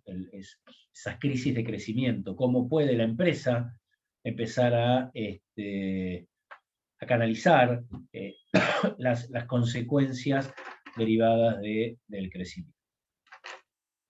Después, no más que decir que esto, en lo que refiere a empresas familiares, no sé, Lisandro, que ahora te veo, Sol, Mara, si quieren agregar algo más. No, lo que decís está bárbaro, y en la ficha habla un montón de estas características que tienen, de los ejemplos, de las cosas que pasan entre la familia. Así que cualquier cosa ahí, léanla, porque brinda algunos ejemplos que está bueno para entender esto que está contando Martín, los problemas que se generan en la familia con respecto a la propiedad, digamos, de la empresa, y personas que lo ocupan los puestos, digamos, directivos en las organizaciones. Así que cualquier duda, díganos, pero creo que está bastante clara. Es larguita, pero está linda, llevadera. Sí. Bien. Y a mí lo que me ha pasado por experiencia que hemos hecho consultoría y demás es encontrarte con el problema que comentabas vos, Martín, del tema de los ingresos, de que no se ponen sueldos. Lo primero que hacemos nosotros cuando nos sentamos a hablar con algunos de los dueños de la empresa, decimos, pónganse, digamos, estamos hablando de empresas chicas, pero le decimos, pónganse sueldo ustedes. Porque después empiezan con que laburo un poquito más, con que hago este trabajo, que yo saco la misma ganancia, que vos sacás la otra, y eso es un gran conflicto. Sí, es lo que siempre estos protocolos son muy recomendables para... Después puede seguir habiendo problemas, pero... Y además la empresa no se le acaba la nafta, porque tiene que pagar el cable de todo. Claro, y otra cosa que hacemos es separar las billeteras, como le decimos nosotros. Un bolsillo es tuyo y el otro bolsillo es de la empresa, porque después termina en la cuenta de uno de los socios, de uno de los dueños, de los familiares, termina poniendo los pagos, la tarjeta de su cuenta particular para pagar la luz del local o de la oficina. Y mientras uno es el dueño y hasta ahí, pero después ya la familia va creciendo, y tanto los hijos como las hijas seguramente forman otra familia, y ya aparecen personajes que son, bueno, políticos, digamos, ¿no? No son de la sangre de la familia, y la potencialidad de conflicto, y la probabilidad de conflictos, quise decir, va creciendo, ¿no? Y más con estos pero ¿por qué le pagás el cable? Pero entonces él tiene Disney y yo no tengo Disney, entonces quiero tener Disney. Y la empresa tiene que pagar todo, ¿no? Y no desde el lado de gestión, Martín, también, desde el lado de gestión, yo lo marcaba también desde el lado de gestión de la empresa, porque cuando uno empieza a hacer los análisis y a mirar los números y demás, ve que tiene escapatorias de dinero que no corresponden con la actividad ni con la empresa en sí. Claro, tal cual. Pero bueno, ¿no? Lógicamente que uno lo mira desde lo que debería ser, es entendible también, porque, bueno, conozco muchas familias de empresarios, y es muy difícil, es más fácil esto decirlo que hacerlo. Por eso siempre es bueno tener asesoramientos en este sentido, y pedir ayuda profesional en este sentido, porque cuando la familia, esto que decíamos recién, ¿no? La lógica empresaria con la lógica afectiva familiar, bueno, cuando están juntas es un problema. Entonces, lo mejor es separarlo, la lógica racional empresaria, separarla de la lógica afectiva de la familia, aunque es natural que si uno discute con un familiar y después le tiene que ver la jeta en la empresa, y también se va a llevar mal en la empresa, no es que van a decir, bueno, ahora salimos de casa, y es muy difícil separar estos roles, por no decir imposible. Para mí es imposible, pero no me gusta ser tan dogmático con algunos términos, digo, bueno, es muy difícil separar, ¿no? O discusiones, como cuando uno discute con alguien, puede discutir que bueno, por supuesto hay una frase siempre remanida, una frase hecha que uno dice, no, es que es discusión productiva que tuvimos. Ahora, cuando vos empezás a tener discusiones recurrentemente, puntos de vista distintos, llega un momento que la relación se va deteriorando. Por más que digas que es productivo, eso es difícil encontrar tipos que discuten y después, entonces, y esto pasa también en la familia, por supuesto. Bueno, esto, lo importante es que no hay entonces, sí es importante conocer estas características particulares. Tampoco estigmaticen a las empresas familiares. Esto es lo que yo soy combato fervientemente a quienes estigmatizan a las empresas familiares, a quienes estigmatizan a los pequeños y medianos empresarios con características cuasi ridículas o ridiculizando su rol. Me parece que hay que ser, como siempre digo, muy respetuoso de todos aquellos empresarios fundamentalmente. Por eso, si algo que no me gusta tampoco es que estigmaticen a los empresarios como algo negativo para la sociedad. Eso me parece un pensamiento total y absolutamente absurdo, que incluso uno lo ve muchas veces en la dirigencia política. Para mí no hay desarrollo de país sin empresarios. Sin empresarios no hay trabajo. Esto es así, no hay dignificación del trabajo sin empresa.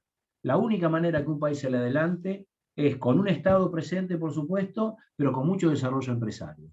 Y ponerla todos los días, darle trabajo a la gente, con las alternativas financieras que pueden tener los países, particularmente el nuestro, con el riesgo empresario que tiene, más la presión tributaria, y todas las mañanas levantar la persiana para apostar al negocio. La verdad que para mí es realmente algo sumamente positivo. Habrá de todo como en botica, habrá empresarios de distinta calaña, de distinto tipo, como hay en todos lados, como hay en el ejército, como hay en la iglesia, en la universidad, en la familia, en la política, como hay en cualquier sector de la sociedad. Pero que estigmatizarlos o darles una connotación negativa por el solo hecho de empresarios. Yo conozco muchos empresarios que siguen dándole laburo a la gente, cuando estoy seguro que podrían liquidar todo y tendrían un rédito económico mucho más importante, menos riesgoso y de menos dolor de cabeza que el que tienen actualmente. Y no lo hacen porque realmente defienden los puestos de trabajo, porque defienden a la gente en la cual están dando laburo y porque su filosofía está en crecer, en evolucionar para dar laburo a la gente. Esto no tengo ninguna duda. Entonces, y pasa lo mismo con las empresas familiares o con las pymes. Cuando uno dice, toman decisiones autoritarias y se quedan en esa, ¿no? Se quedan en esos ejemplos. Bueno, hay que estar, chicos, hay que estar ahí, ¿eh? Hay que estar, uno es el dueño.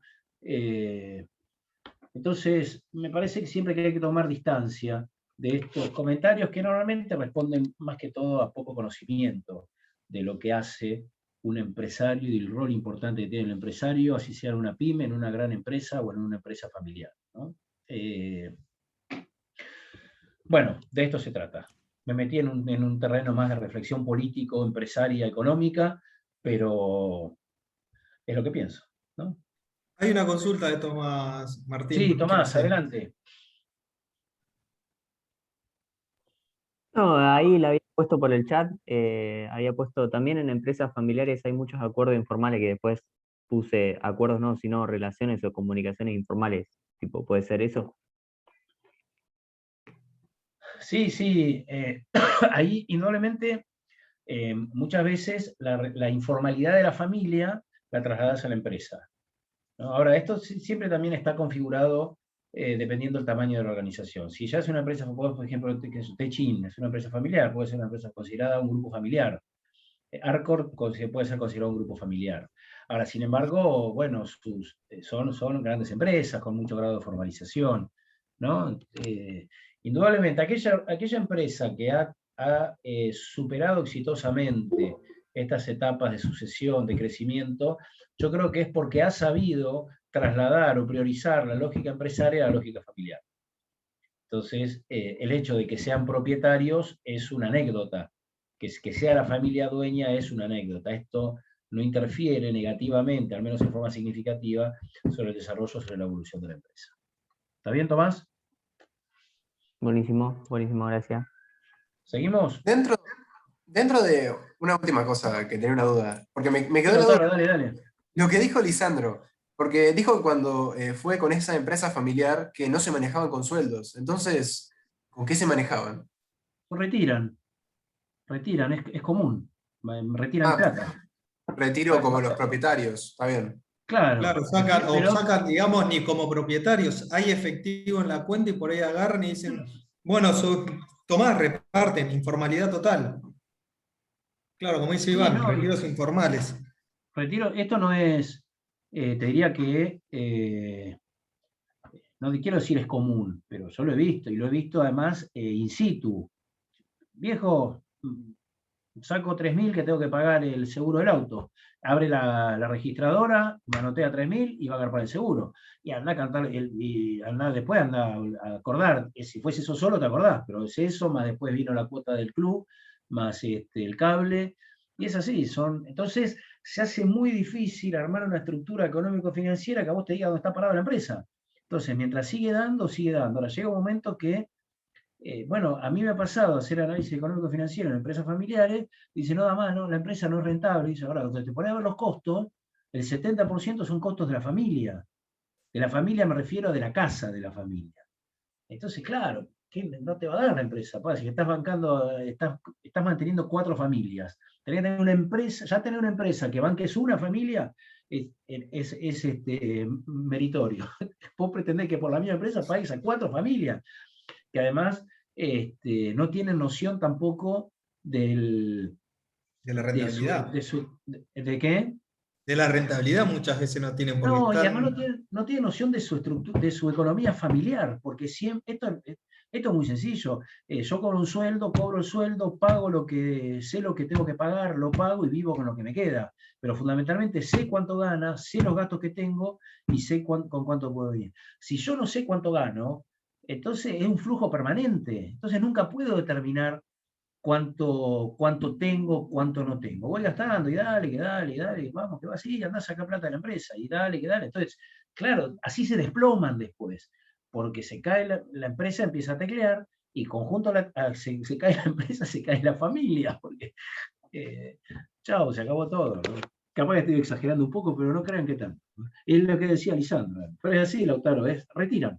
Meten en la caja, ting, la agarran, la meten en el bolsillo, con el aval no es que con el aval, sí, lleva, querido, lleva, pagá, después arreglamos. Sí, que no se confunda que es como que lo sacan sin el consentimiento del resto o del otro socio, que no se entienda mal, sino que es de desorden por ahí, no tener el orden todavía formalizado. Tal cual. Jugando en esa informalidad. Igual, como decía también Martín, que no es detalle menor, me parece a mí, que estamos hablando de estas situaciones en empresas familiares chicas. Sí, bueno, por eso decía, ¿no? Cuando uno piensa grupos familiares importantes, como los que hemos nombrado, ahí es donde yo digo, bueno, normalmente en estos lugares ha prevalecido una lógica racional empresaria, una lógica afectiva familiar. O sea, han sabido solucionar este doble rol familia-empresa, ¿no? Y seguramente una de las cosas que tienen clara es esta, ¿no? Porque después los chicos se casan o las chicas se casan y más vale pongamos bien en claro las cosas de entrada, protocolicemos todo y ya, ¿no? Bueno, además es parte de una experticia profesional el hacer protocolos en empresas familiares para este tipo de cosas, ordenarlas, ¿no? Bueno, muy rápido con empresas públicas, tengo las 6 clases en otra clase y tengo que ir terminando. Empresas públicas voy a decir exactamente lo mismo que dije con empresas familiares. No hay ninguna caracterización en lo que hace a su tamaño, a su formalización, a su tecnología o a su estructura. Generalmente las empresas públicas, al ser la característica fundamental que tiene es que el Estado es propietario. Habitualmente, al ser el Estado propietario, eso ya da por hecho que es una empresa altamente formalizada. Esto sí es una característica de las públicas, porque es el Estado el dueño. Entonces, desde su constitución tiene que estar publicada en el boletín oficial. Entonces, el grado de formalización, independientemente del tamaño, el grado de formalización de las empresas públicas es elevado. Es elevado. El tamaño, hay empresas públicas grandes, empresas públicas chicas, empresas públicas pueden ser del gobierno nacional, del Estado nacional, perdón, del Estado provincial o del Estado municipal incluso. O sea que eso depende y ahí no influye demasiado. Sí el grado de formalización, ¿no? Hablar de empresas públicas en cualquier país es hablar de la historia económica del país. Indudablemente que la creación de empresas públicas está determinada por infinidad de factores, es multicausal la creación de una empresa pública. En nuestro país las empresas públicas han tenido mayor o menor apogeo, dependiendo muchas veces el gobierno, la época del mundo, o la ideología del gobierno, etc. Bueno, ¿por qué se crean básicamente las empresas públicas? Fundamentalmente, como fue en sus orígenes YPF, allá por 1925, cuando se descubre que hay petróleo en Argentina, se crea una empresa pública. ¿Por qué? Requería grandes inversiones de capital, la aplicación de tecnologías intensivas, entonces se entendía que ese riesgo quizás debía correrlo primero el Estado. Entonces, cuando muchas veces hay que hacer grandes inversiones de dudosa rentabilidad, es el Estado el que encara estas obras, ¿no? Después, cuestiones vinculadas a seguridad nacional, el tema de energía atómica, el tema de hidrocarburos, el tema de fabricaciones militares. O sea, cuando el core del negocio son actividades que están muy vinculadas a la seguridad o a la soberanía del país, en una línea de bandera, un hidrocarburo de bandera y este tipo de cosas, bueno, el Estado ahí puede asegurarse una empresa para actuar directamente sobre el mercado, ¿no? Indudablemente que esto es conceptual, el rol en la empresa pública como entidad, el objetivo que tiene es regular el mercado, es estar en el mercado. Entonces, por eso digo, depende de su época, algunos que han intensificado mayor presencia del Estado, mayor estatización de empresas, otros sectores que ideológicamente tienen una idea distinta, de un Estado más controlador, pero menos presente directamente como regulador, o mejor dicho, como regulador, como controlador, y menos presente en la economía directa del país, ¿no? Ni ventajas ni desventajas, ni más ni menos posiciones ideológicas que definen o defienden más una posición que otra, y ya. Y esto es así, digamos. Puede haber incluso también creación muchas veces de empresas del Estado para proteger mano de obra, para hacerse cargo de empresas privadas que han quebrado, y el Estado entonces se las apropia, y de esa manera protege la mano de obra y les da incentivos económicos para que pueda levantar esa empresa. Bueno, en definitiva, y con esto voy terminando, las empresas públicas son organizaciones importantes, habitualmente, repito, su tamaño puede variar, generalmente son empresas grandes, más cuando uno piensa en empresas del Estado Nacional, son sí altamente formalizadas, son burocráticas por naturaleza, por definición, son complejas, con contextos complejos, con estructuras con diferenciación horizontal, vertical, dispersión espacial, dependiendo de qué se trate. Bueno, creo que hay una ficha también de empresa del Estado que está sí, bastante clara, ¿no? por eso les decía, hay una ficha grande que es tipos de organizaciones, que hay varias, pero también están todas subidas en el campus, hay una ficha de empresas públicas, hay otra de ONG, hay otra de hospitales. Vayan mirando todas las que están, que les muestro las distintas características de cada organización. Bien, ¿dudas? Me quedó, y lo voy a nombrar nada más, hay una clasificación de pequeñas y medianas empresas, olvidé decirlo, pensé en darlo y se me pasó en un momento, me distraje, que es una clasificación de un investigador llamado Patrick Lyles, que clasifica a las pequeñas empresas en 3 niveles, ¿no? ¿Está la ficha en eso? Sí, debe estar, ¿no, chicos? Sí, cuando está la de pymes, está la clasificación de empresas marginales, ¿a esa te referís? Eso mismo, sí, sí. Bueno, básicamente es una clasificación de empresas marginales, empresas con diferenciación y empresas con potencial.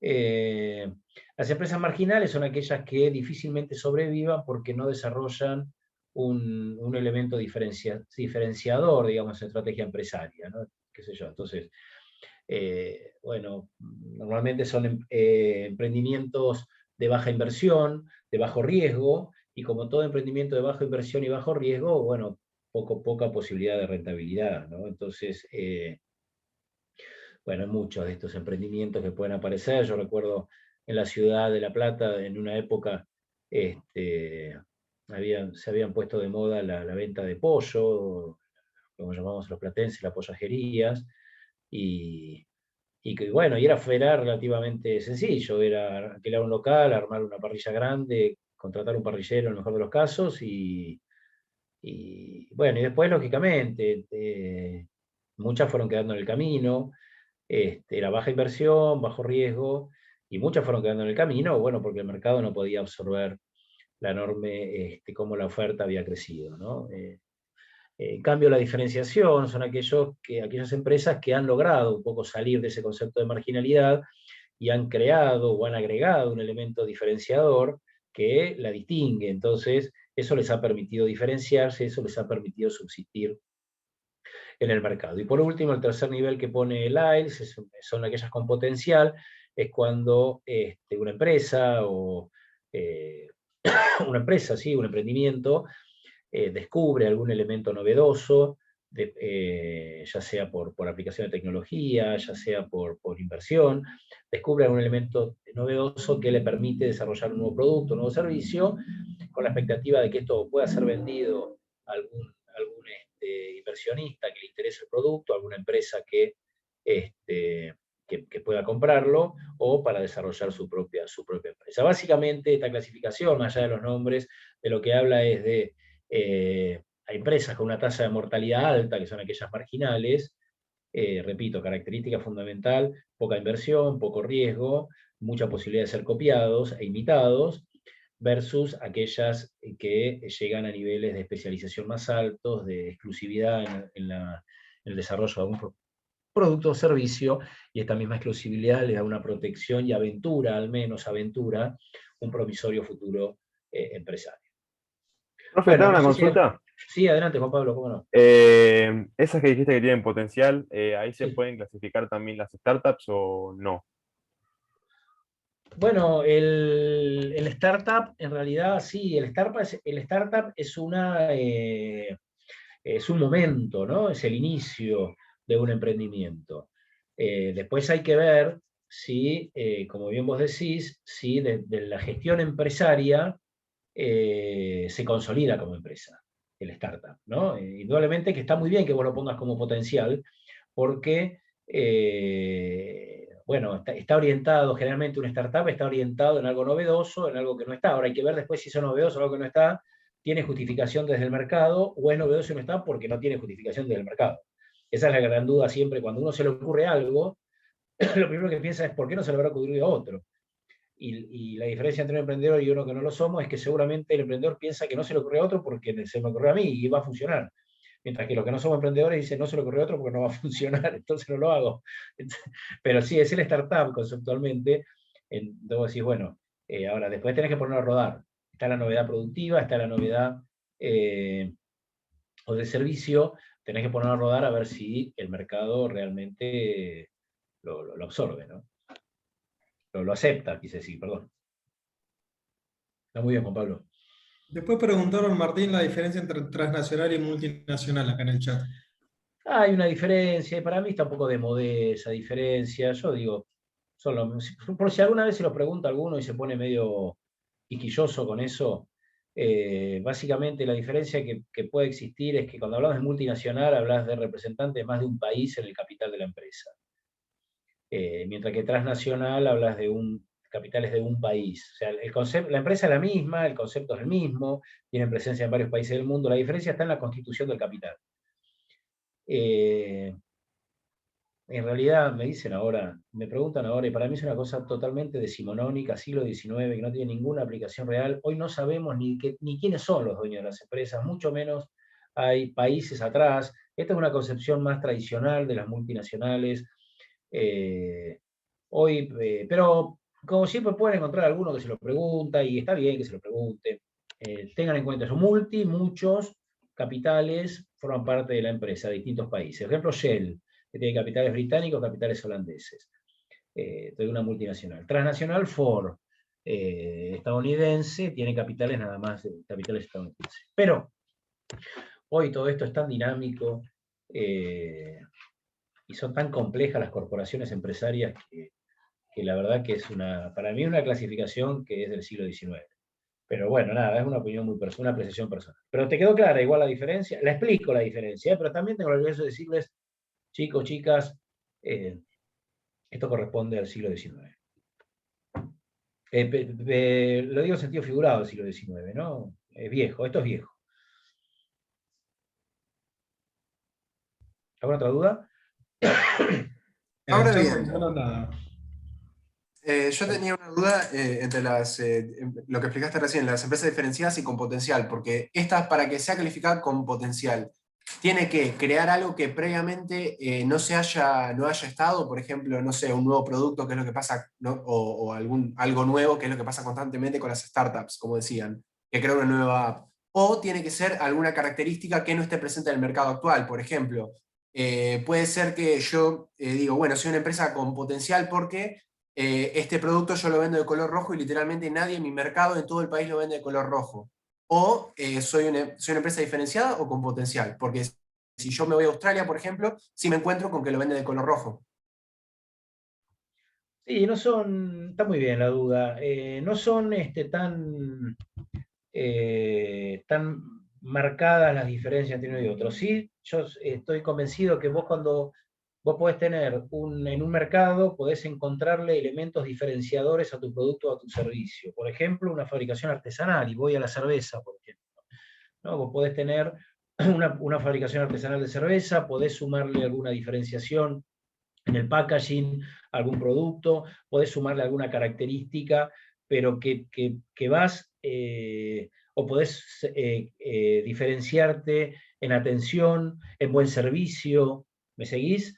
Entonces eso te va generando un mercado más leal, un mercado más cautivo, siempre y cuando ese mercado valore la diferenciación, ¿no? Porque se supone, Lautaro, que cuando vos desarrollás también elementos diferenciadores, el costo del producto aumenta, porque bueno, le estás sumando cosas al producto. Lo que tenés que evaluar siempre es que el esfuerzo que haces en diferenciar el producto tenga su aceptación y haya un mercado, una parte del mismo que esté dispuesto a pagarlo. Si no, es un ejercicio intelectual muy atractivo, ver qué cosas le ponemos al producto, pero después capaz que nadie te está dispuesto a pagarlo, ¿no? Entonces ahí es donde el ICE hace más hincapié en la diferenciación, en que un determinado producto ya existente o un mercado ya existente, vos le puedas agregar y marcar y diferenciar, y valorar, bien digo, atributos diferenciables, atributos diferenciadores, que el mercado acepte, por supuesto. El potencial es esto, está más ligado a la génesis de un producto, está más ligado a la génesis de un servicio, a una idea que ya empieza a tomar forma y que puede terminar como te digo, en venderlo a un inversores o en generar una empresa novedosa. Por ejemplo, una empresa de base tecnológica o bueno, startups. Como dicen ustedes, una empresa de base tecnológica. Vamos a tener la semana que viene los chicos que son dueños de una empresa de base tecnológica, les pueden preguntar esto. Cosas que, bueno, hoy ya dejan de ser novedosas, pero de su momento, particularmente la empresa de estos chicos, pero que en su momento fueron muy novedosas. Esa es la diferencia. Ahora, ¿qué puedes decir? Bueno, indudablemente, muchas veces, cuando vos vas buscando siempre políticas de diferenciación, vas siempre también tendiendo a empresas con potencial, ¿verdad? Entonces, yo digo, es otro nivel. La diferenciación y lo potencial es otro nivel a lo marginal, ¿no? Lo marginal sí son aquellas empresas, habla fundamentalmente de pequeñas empresas, aquellas empresas con una alta tasa de mortalidad, producto de que tienen un commodity. Entonces, esto no genera nada, normalmente tenés ahí una batalla muy sangrienta en precio. Es lo que pasa con el pollo, va pollo con papa frita y bueno, el pollo con papa frita. Te puede gustar mal de uno o el de otro, no deja de ser un pollo con papa frita. Ahora, si te ponen servicio a domicilio, si además del pollo te pueden ofrecer algunos otros productos, bueno, y ahí se van armando. Y vos, fíjate hoy bueno, ustedes son de esta generación que ya el mercado los purgó, digamos, pero hace algunos años atrás, no mucho, o sí, bueno, para ustedes sí, para mí no tanto, cualquier local grande con un vidrio acoso, pues tiraban una parrilla así vertical, oblicua, digo, y metían pollos ahí, y dale, que te da un teléfono y una motito, y pollo con papas fritas, cuando habíamos descubierto que pues, uno podía comer delivery un pollo en vez de comer la tradicional pizza de empanada que comíamos siempre. Ahora, eso duró hasta que nos pudimos todos de comer pollo, de oler olor a pollo en toda la ciudad. O sea, cuando un poco el mercado la demanda y la oferta van ajustando, y bueno, muchos quedaron en el camino, y otras no, tenés grandes negocios que venden pollo cocinado y que funcionan muy bien. ¿Alguna otra duda? No, en el chat por lo menos vacío todo el chat. no. El chat no. Nos vemos entonces el lunes. El lunes. El lunes es 7 de junio, ¿no? Sí. El lunes Acuérdense, hasta las 4 está la entrega del trabajo práctico. Bueno, Sí, nos entienden. el cambio de link, chicas. Y Lisandro Bueno. y chicos, chicas, gracias. Chao, hasta luego. Hasta la próxima. Chao.